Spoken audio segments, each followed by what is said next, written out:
Olá, queridas, tudo bem com vocês? Que bom, olha, estamos aqui mais uma vez com o nosso desafio da leitura, com o livro A Experiência da Mesa. Que alegria, né? Capítulo 6, passamos da metade do livro. Olha, caminhamos bastante e eu confesso para você que eu vou sentir falta, né? Toda sexta-feira poder ouvi-las, ouvir o testemunho, a expectativa de saber como o Senhor tem trabalhado na sua vida, vai fazer falta. Eu já estou sentindo, né? E mesmo sendo esse um período difícil para nós, e eu creio que o Senhor nos deu uma boa oportunidade, uma boa estratégia de nós estarmos observando nossos lares, cuidando, tendo um direcionamento, um foco, um olhar mais carinhoso para os nossos lares. E no capítulo 6, nós vamos ver uma mesa preparada para nós, né? E a autora, ela vai ressaltar que a estabilidade emocional se consolida ao redor da mesa. E nós já recebemos muitas dicas, muitas orientações, muitos ensinamentos, e agora ela vai fechando esse assunto a respeito da consolidação, do fortalecimento, da estabilidade dos relacionamentos e como isso se reflete na nossa vida familiar, nos nossos relacionamentos com o esposo e com nossos filhos. E aqui vale uma observação. Imagine a criança que recebeu essa conexão, ela dificilmente vai perder quando chegar na fase da adolescência. E se ela por um acaso perder ou se distanciar, ela vai resgatar, porque isso está marcado na sua vida. Que maravilha, né, queridas? É tudo que nós queremos, que os nossos filhos sejam adultos fortalecidos, encorajados, felizes, seguros, né? Pessoas que possam tomar boas decisões.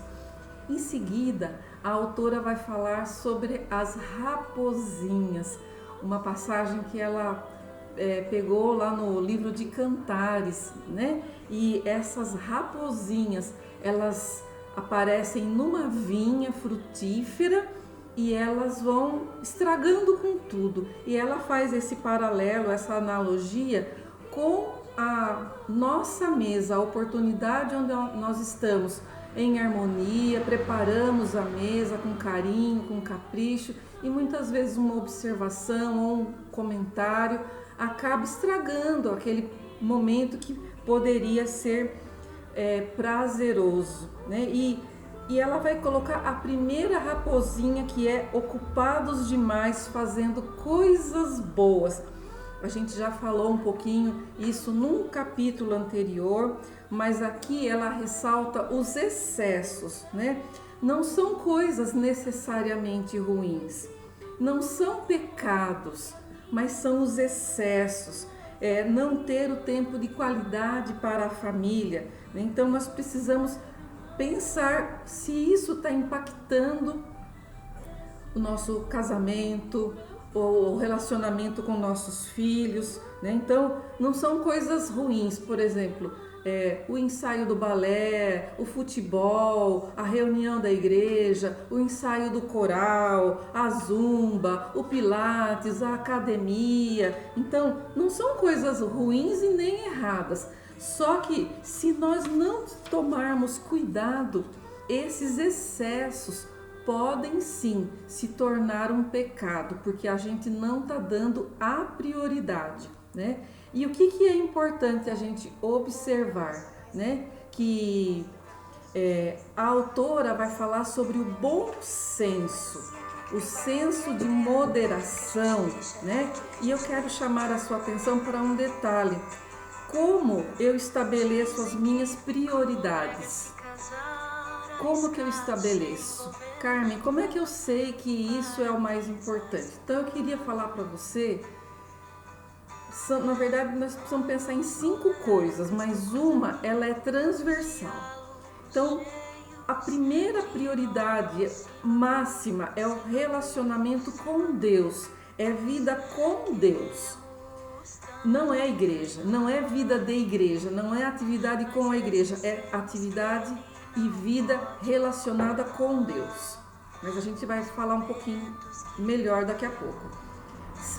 Em seguida é o meu marido. O meu marido é a minha prioridade.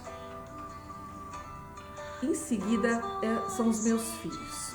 Então aí você fala assim, mas o filho é muito importante para mim. Sim, mas em primeiro lugar nós precisamos cuidar do nosso marido. Aliás, nós só temos filhos porque nós primeiro temos o marido.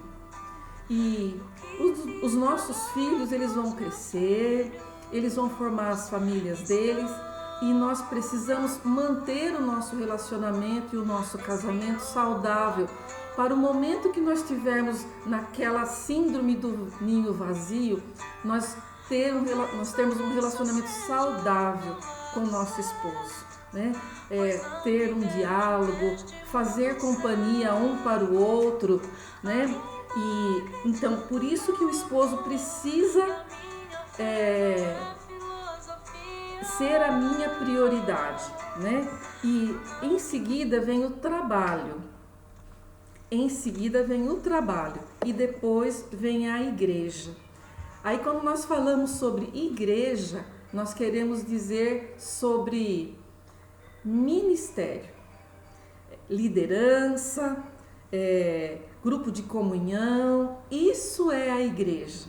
Então, tem um momento em que eu preciso compreender, eu sirvo a igreja e eu tenho relacionamento com Deus? Amém. Porque às vezes acontece de nós servirmos a igreja, mas nós não temos tempo para a leitura bíblica, nós não temos tempo para a oração, para um tempo de qualidade com Deus, porque é esse tempo de qualidade com Deus que vai fazer com que nós tenhamos um relacionamento saudável no casamento, na educação dos filhos, esse senso de harmonia, de bom senso, de moderação, isso vem de Deus.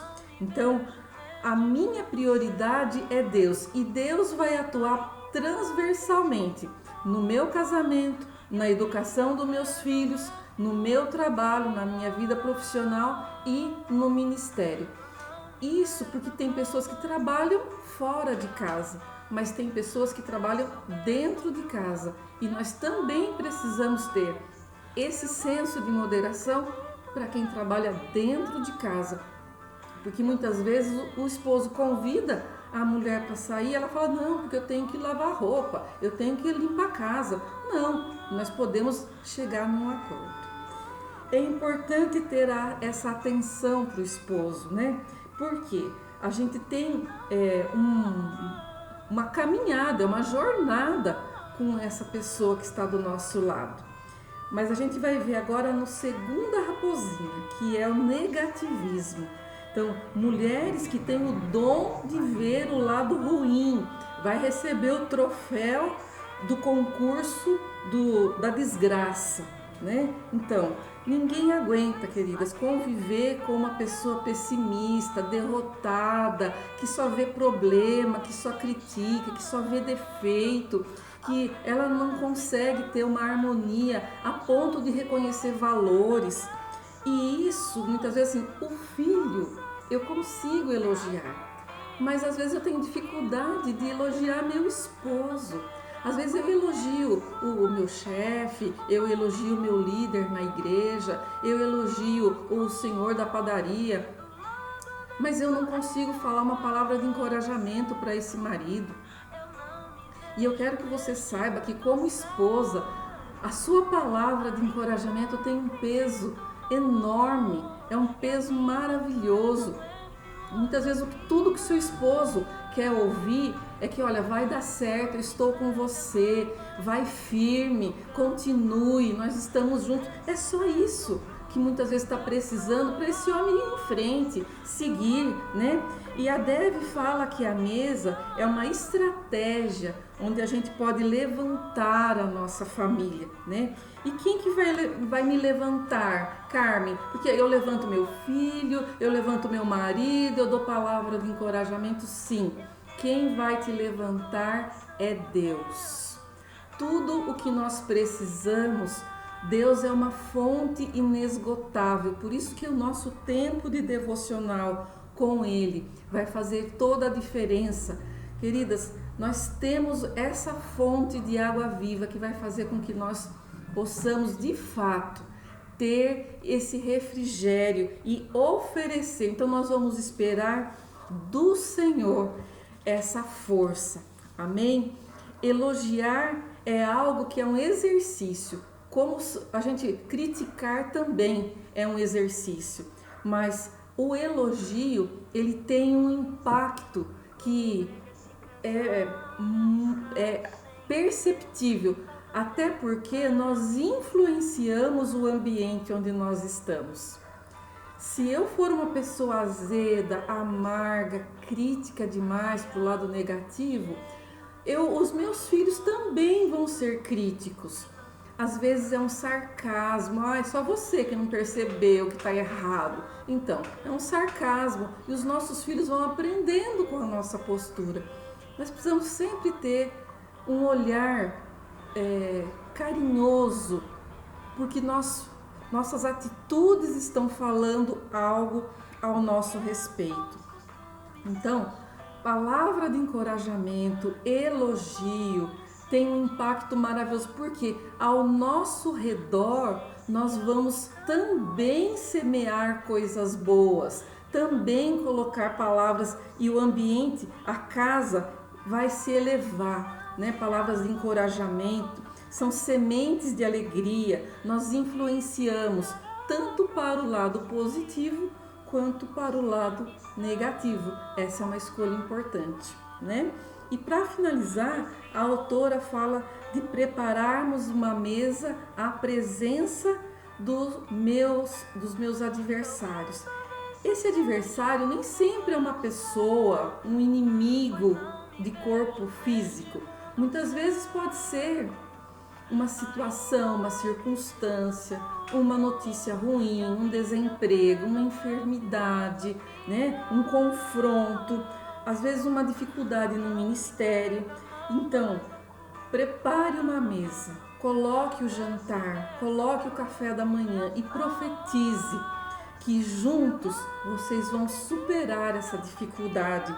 Profetize que o Senhor está ali, agradeça o alimento e fale: meu bem, seja o que for, o Senhor há de renovar as nossas esperanças, né? E essa mesa é um lugar onde a pessoa sai fortalecida, seja o que for, nós vamos enfrentar juntos, né?